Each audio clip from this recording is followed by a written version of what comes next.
If I were your teacher, and let us say I was dealing with one of you who, let's say in this case, would be a Negro of about 16 or 17, and I knew that you were beginning to wonder what you were doing in school in the first place, and what waited for you outside, what good was it to be here, since nothing that happened to you here prepared you for outside.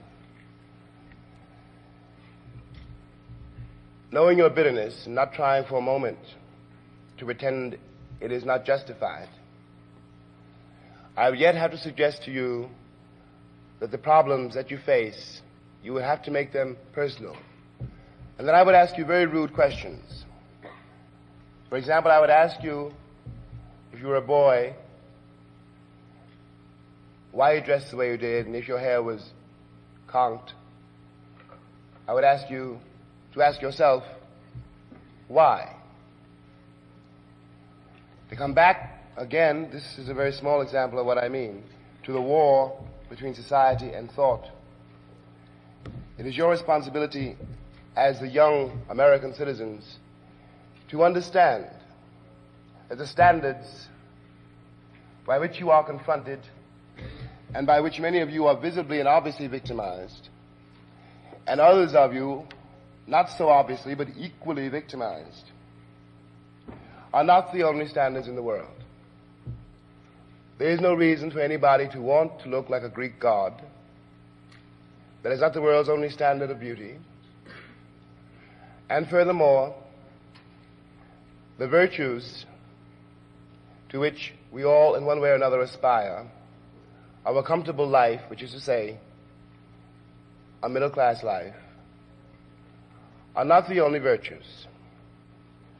I come from a very poor family, and there's a vast amount of vitality, which is a very definite virtue, to be found in those circumstances. Finally, if I were your teacher, I would beg you to insist to fight with me and not let me get away with anything. No matter how I may sound, I am really only mortal.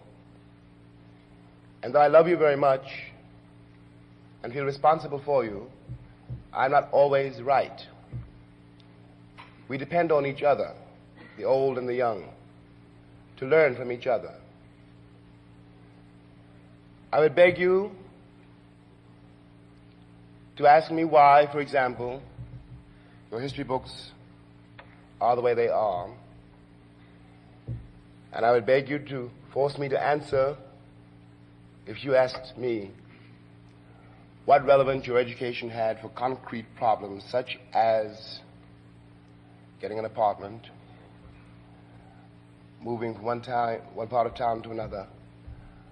If I were you, I would force me, I would put me on the spot, ask me the most difficult questions that you can. And I will not be able to answer them.